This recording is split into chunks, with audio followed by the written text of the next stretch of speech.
Welcome to ITR Live. I'm your host, Chris Hagenow, and we are back here in... What are we in, John? We're in the Hendrickson Library. Yeah. Live at the Institute for the Preservation of Western Civilization at ITR World Headquarters. That right there is a sign that we have not done this enough lately. I can't even get through the intro. Yeah. That is not good. But we are here, and so we do have several important things to talk about today. So welcome, listeners. Welcome to the ITR Live podcast. John, are you excited to finally get back at this? I am, yes. Good. Because we do have important things to talk about. We got some administrative things that we've got to take care of here off the bat. And one thing that I'm just going to make a regular feature, and because I've said I'm going to be a broken record, and I know that a lot of our listeners can only make it through a couple minutes of this before they disconnect. So here's the main thing for today. And I'm speaking in terms of future efforts to cut property taxes, John. If you want to lower property taxes, if you want to save money on behalf of the taxpayer, there needs to be less tax dollars collected. Yes, yeah. Okay? We're going to come back to that point regularly. It is not about which pocket you pull the money out of. You have to tax less. Mm-hmm. Okay, good. I just want to make sure that we got that. We got that clear. So if you want to reduce Iowans' property tax burden or even slow the rate of growth, you have to collect less of the property taxes. Okay, carry on. Anything you'd like to add to that? No, okay, but good, we will be making that I don't want to repeatedly. Yeah, I don't want to belabor the point today, but I want to make it. Yeah. The second thing, which is important, and I know that you're going to be excited about this, and is... You remember this one? Yes, All I do. right. Yeah. We have a construction update. Yeah. All right. So we've been here in the new studio, and it's wonderful. We're very happy. But, you know, as our regular listeners know, we had a lot of construction going on outside for a long time at the old studio. It's one of the reasons we moved, frankly. But we are now have new construction going on next door. And this is a whole lot easier to take because it's not so bad. But your office faces this. What's going on over here? Well, they're putting up some type of, what would you call that, a steel canopy? Yeah, it looks like kind of an awning so that when you drive in front of the front door of I think they were pounding in rivets or something. Okay. They're hanging steel next door. Yeah. And that is not a quiet thing. No. So if you hear a lot of banging, it's not me smacking John around. Yeah. It is not anyone trying to get into our barricaded door, that finally the League of Cities or the Iowa Association of Counties has come to drag us away. It's neither of those things. It is actually economic growth happening next door to us. We're still trying to figure out what it is, but there it is. So there's your construction update. I was just happy to use the sound effects again. Yeah. Because it's been a while. All right. We need to bring the McLaughlin group some sound effects back. Wrong! Yeah. Okay. Go. Totally unscripted. Yeah. It's so awesome. All right. Well, let's get down to business, John. We're at the time of year when after a summer and fall, which was pretty much all about campaigns, we're starting to get serious about governing, about the next legislative session. Seen a lot of preview meetings, and there have been several of these happen lately, and some media coverage of it, and in watching and dissecting what people say. But I thought I'd take just a minute to kind of set the stage for how this works and what's going on. Mm-hmm. And so in the month of December, there's usually a lot of groups that have their session preview meeting. There's media opportunities, associations get together.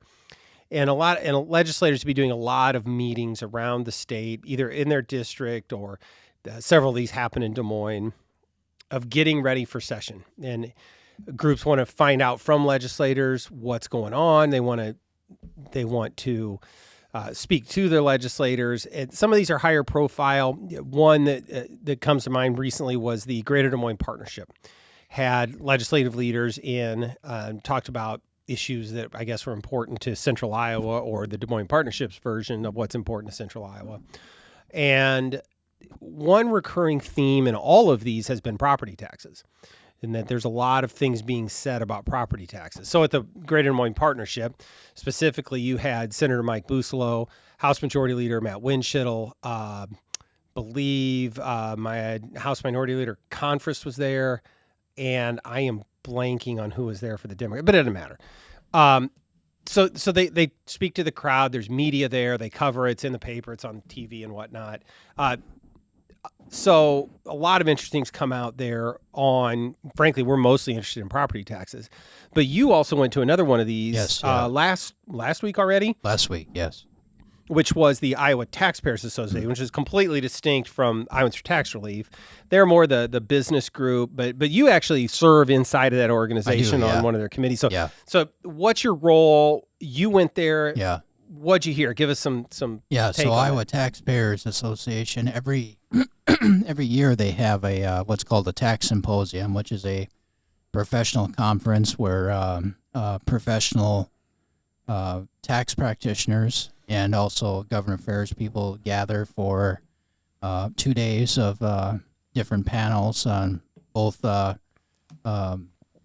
be on professional topics in terms of accounting and tax preparation or on public policy. And so in this case, I attended the panels on public policy, and so we heard, Director Debbie Durham gave a presentation on Iowa economic development, and Director Craig Paulson of the Iowa Department of Management gave an update on the state of the budget in Iowa's Fiscal Foundation. And then I, as a member of ITA, since our organization is a member, I've been asked to chair the Property Tax Committee and also serve as a member of the Income Tax Committee. There are two policy committees.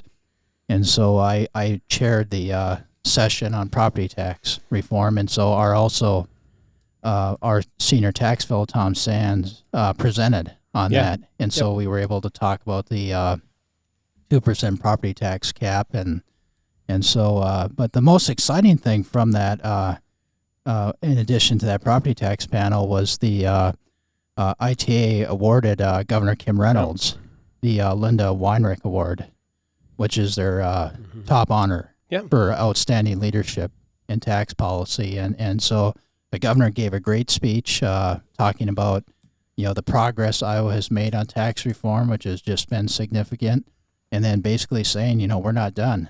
There's going to be more to do, and then the legislative panel. They conclude on Friday with the legislative panel, and a lot of that was taken up with property tax reform. Yeah. You reminded me even this morning in our pre-production meeting that the first time you ever heard me speak anywhere was the ITA legislative panel. Yes, so a little bit of yep. podcast trivia there. Yeah. But did anything really jump out at you from listening to any of these folks speak? I mean, and we can dissect it all, but did you hear anybody say anything that was like, wow, I didn't expect that, good or bad? Anything really? Well, there was a few things that jumped out. One was that you're not hearing being reported, but Iowa is starting to gain population. Mm-hmm. And this is something that Director Debbie Durham brought up in her presentation. And so we're not, obviously we're not Texas, we're not Florida, but we're starting to reverse that trend. We're not losing, but we're gaining people from Illinois, from Minnesota, from Nebraska. But interesting enough, we're also gaining states from, for example, Hawaii was one of the top states. Really? Yeah, and so... I was told that you had to have beaches and mountains in order to have population growth. And so one thing that the director said is that they're going to try to figure out why are people coming from Hawaii to Iowa. And so that's just kind of interesting. The other thing is Director Paulson gave, I always enjoy his presentations, but it just how healthy Iowa's fiscal foundation is. And the other thing he always talks about is he shows the, in a sense, the growth of education funding, because you always hear in the media how education isn't fully funded. And I think people would be shocked if you actually saw the truth behind the numbers of what we're actually spending on education and the false narrative that it's not fully funded. Yeah, that's all good. I remember we had Director Paulson at our ITR NFIB tax day a couple years ago, and he made was the previous version of that presentation, but it is always reassuring, I guess, convicting to know that that those our fiscal house really is in shape, and that the books balance and everything looks good. Well, that's good. And so, again, the media reports on these things, and you hear comments that are encouraging. You hear some comments that are like, "Oh my goodness, are they really going to do that?"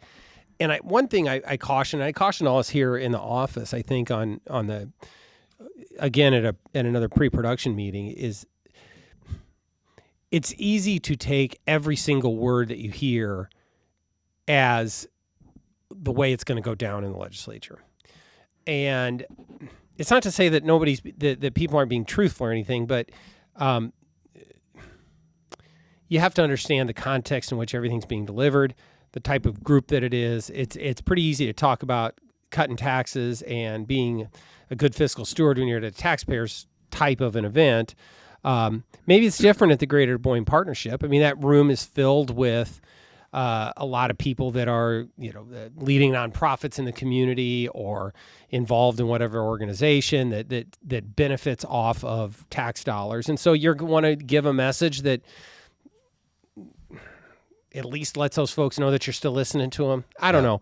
I guess the point is, my takeaway from all of these things is that I feel very confident in saying is that property taxes is top of mind to our legislators going into session. It is. Is that fair? Yes, that's okay. absolutely They absolutely know that Iowans care about this issue, and they are going to deal with it. Yeah.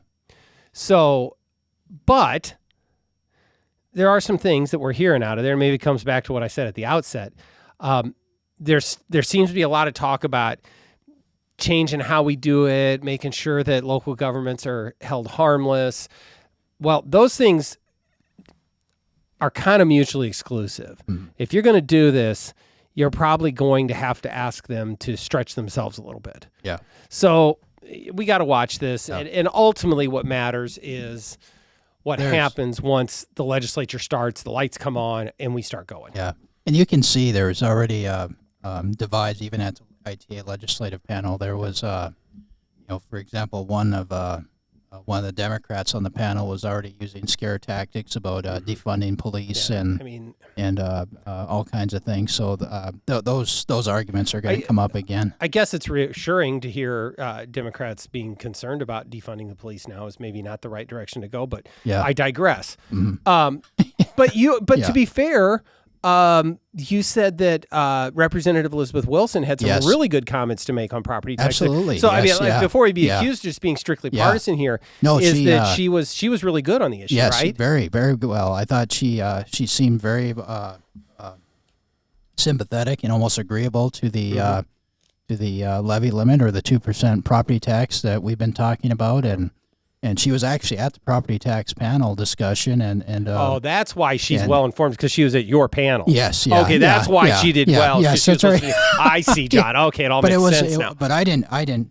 Just for our listeners, it wasn't me presenting. It was our senior tax fellow, Tom Sands. Sure. Yeah. So we have to give all credit to Tom on that one. Well, good. So we're going to keep watching this because there are other things that come up. There's going to be extra media coverage. You're going to see press availabilities. Maybe I don't know if the AP forum is still a thing. That usually happens that first week. There's a lot of we've got the December RECs coming up this week. In fact, I think that's this week. Yeah. So there's a lot of things that are going to happen. I mean, it's going to go dead quiet. In that period between Christmas and New Year, you'll see a lot of the pre-written articles of stuff. But this week and next week there's going to be a lot of political activity on policy leading into session. Yes, and so we're going to keep tracking it here at ITR for all of our members and everybody else. I want to talk a little bit, John, and I'm not quite sure how to segue into this, but something I want to talk about federalism. Okay, and it's something that we care a lot about. I think sometimes it's a challenge to talk about it effectively, but it is something that we're going to start trying to talk about more, and how we can try and make some progress at the state level. So you've got an article about that, talking about And I think at the very beginning, one of the reasons I think the idea of federalism is difficult, is sometimes a challenge to talk about, is simply defining federalism. So I want you to kind of talk about your article, but start with what is federalism and why it's important. Well, federalism, first of all, this is just a basic definition, and of course it has changed, but it's a division of power between the state and federal government, and the reason why it's so important is it is a constitutional principle, and so you can go back to the Constitution that the founders drafted in 1787, and you can look at the separation of powers and checks and balances, and you can look at the mechanics of the Constitution, and you can see federalism woven throughout the Constitution. That there is roles for the states and roles for the national government, and there was a division of power there between those two, and that was one of the big issues of compromise in that constitutional convention, was between the states. How much power would the states give up to the federal government? Mm-hmm. And so over time, obviously that has changed significantly, because if you look at the Constitution in Article 1, Section 8, that lists the powers of Congress. And today Congress does far more than what is listed in those enumerated powers. And of course, the 10th Amendment is what we call the Federalism Amendment. It says that, the powers are that are not listed there reserved to the states or the people. And, and I would say the big change that came was thanks to Franklin Roosevelt, the New Deal in the 1930s, that really altered American government, and really, you started seeing the federal government take on more and more matters that used to be state and local issues. So, even as local things such as bike trails, you can have federal intervention now. Yeah. And so, go ahead. Sorry. I got to jump in, and I know you'll appreciate this because it's a moment to talk about early 20th century presidential politics. Yeah. The seeds of all this were sown by Woodrow Wilson. That's true. Yes. Before that. Yeah. And specifically the repeal of the 17th, or the creation of the 17th Amendment. Yeah. Which was the first huge erasure of states' rights. Yes. In our nation's history. Yeah. Okay, good. Yes. I had to say it. Yep. But you're right. I won't challenge that. And okay. So the progressive era is at fault here. Yeah.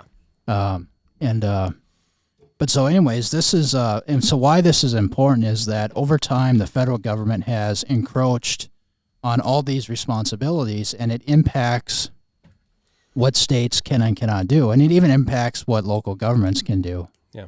And so, it's huge in Iowa. Yeah. And so a lot of times when you look at state policy making, legislators are oftentimes, their hands are tied, because they have to look at, if they do something in one particular area, will that, does federal guidelines interfere? I mean, what and there's oftentimes a carrot and stick approach, because there's federal funds that are tied to a lot of stuff. I think that's the biggest one. Here's this big pot of federal money to do this program, but if you do it, you have to have these policies to match. Mm-hmm. Call it a maintenance of effort, whatever that is.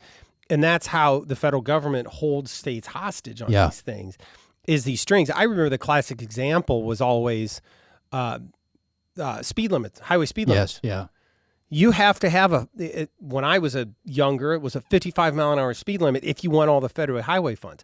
Well, no state's going to jeopardize federal highway funds. It's the lion's share of how our highway network is built. So everyone falls into line regardless. Now that's been relaxed over time. But there's all kinds of areas in which this is. And so I remember early in my legislative career, I saw billboards all over town for Hawkeye. To the children's health insurance program. Get your kid enrolled in Hawkeye. Yeah. Get your kid enrolled in Hawkeye. And I just asked the question. It's like, well, wait a minute. How much is the state spending on these billboards? Because those are dollars that probably could go towards the benefits. Mm-hmm. Why? But we're advertising the benefits. And I mean, it seems to me that if your child needs health insurance, and it's a billboard that gets that something's wrong there, something's not working. Mm-hmm. But again, I digress. And I remember the researcher coming to me. He's like, "Oh, you really don't want to do that. That's like a 4-to-1 or 5-to-1 federal match. So you could do that, but we really couldn't jeopardize all that." And it's like, well, fine, whatever. I still think it was stupid, but you're not getting anywhere with that kind of savings because there's a 5-to-1 federal match on it. Anyway, I'm sorry I jumped in on all that, other than to say it's in things big and small, all the way down to some really granular little things where those federal restrictions and mandates come on top of what the state should be allowed to do all on their own. Yes. Yeah. There is nothing written in the stars that says that bureaucrats in Washington, D.C. know how to do something better than people in Iowa. I'm sure they think they do. Yeah.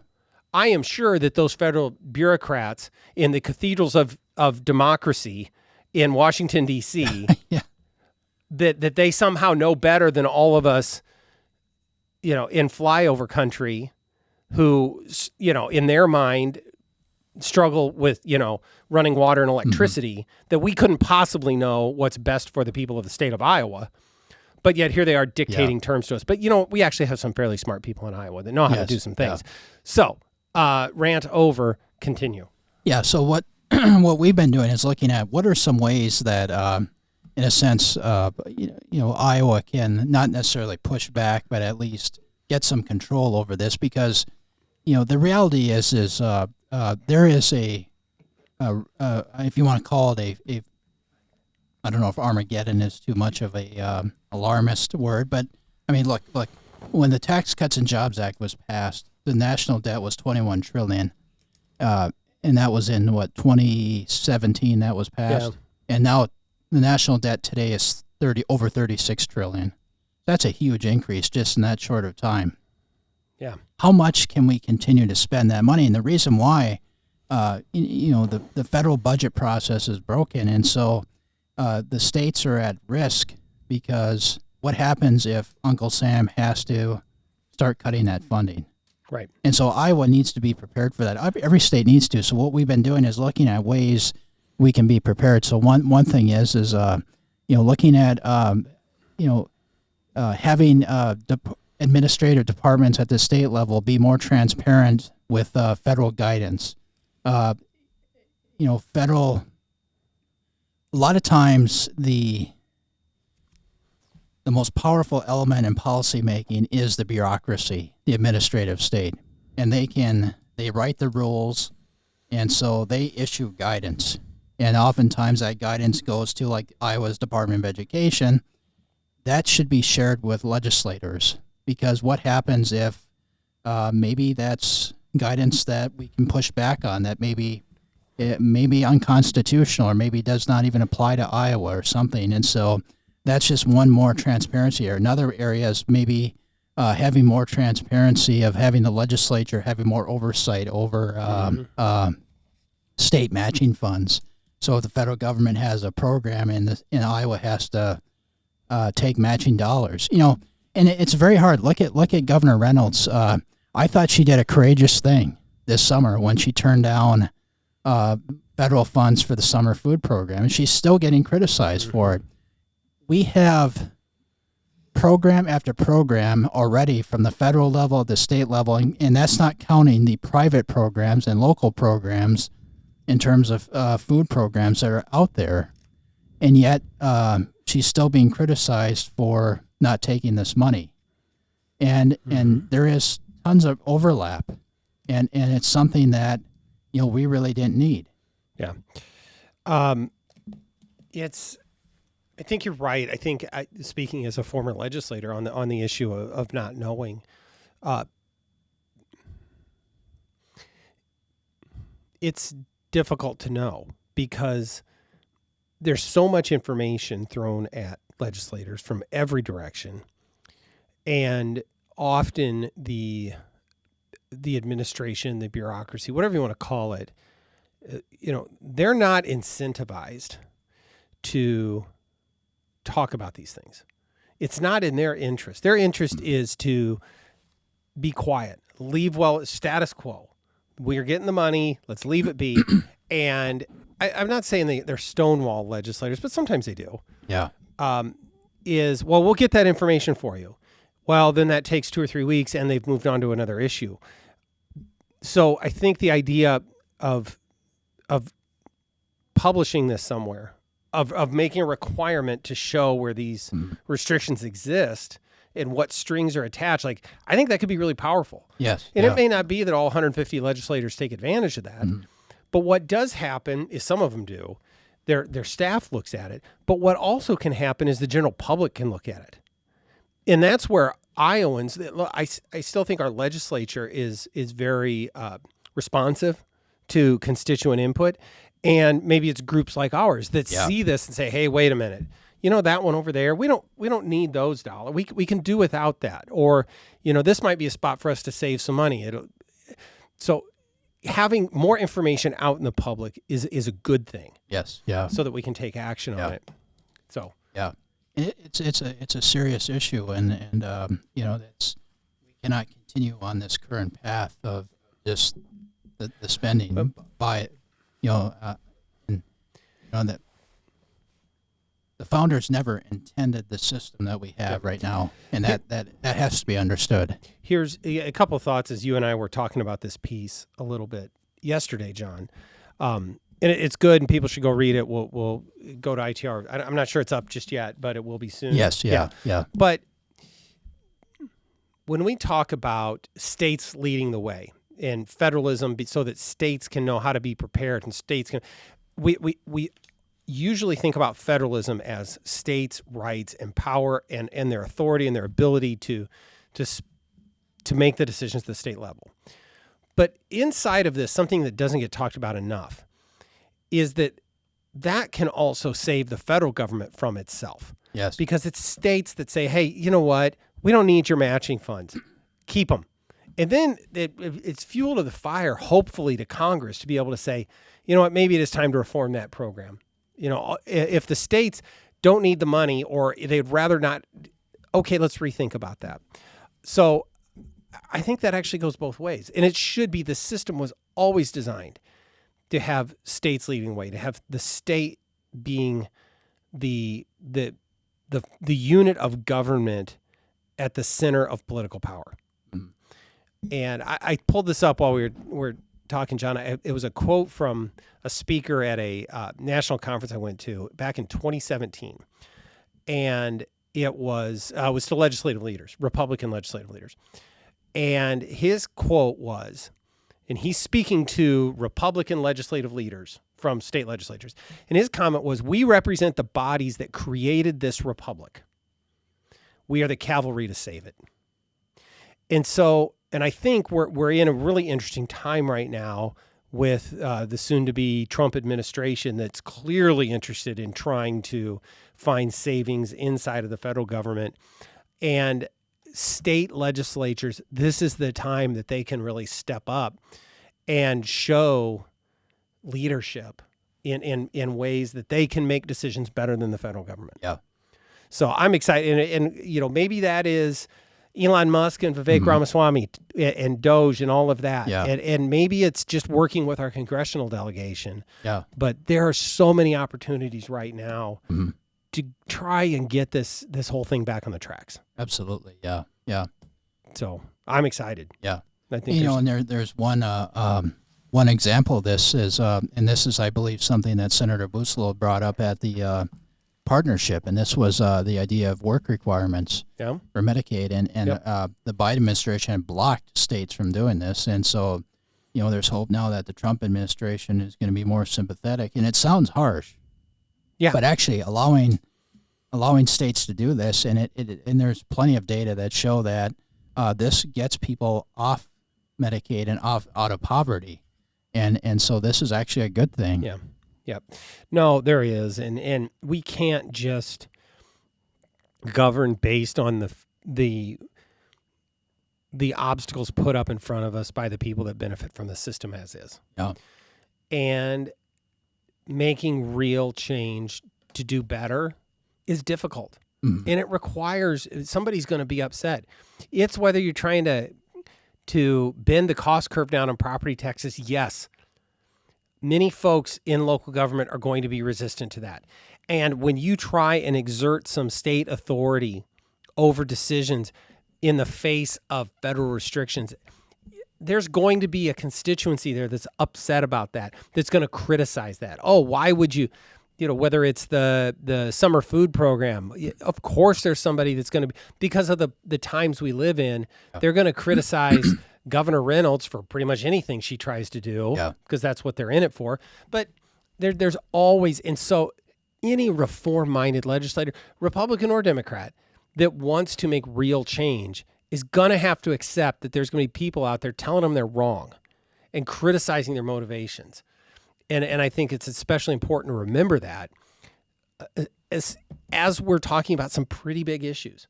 The American people spoke in this last election. They elected wide conservative majorities to our state legislature. They don't do that if they don't want something out of it. They want, at a minimum, they want to continue down the path that we're on.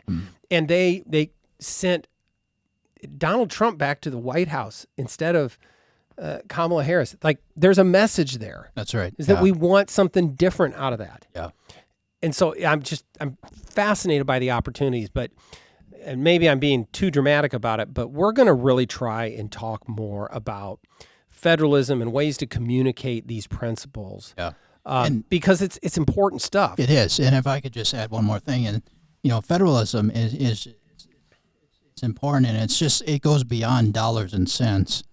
And it's also, I always like to point out, it has to do with just the whole structure of our government. So, for example, the Electoral College is a product of federalism.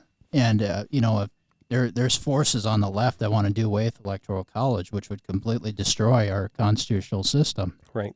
And so we have to have an understanding of why this is important. Yep. It is similar to,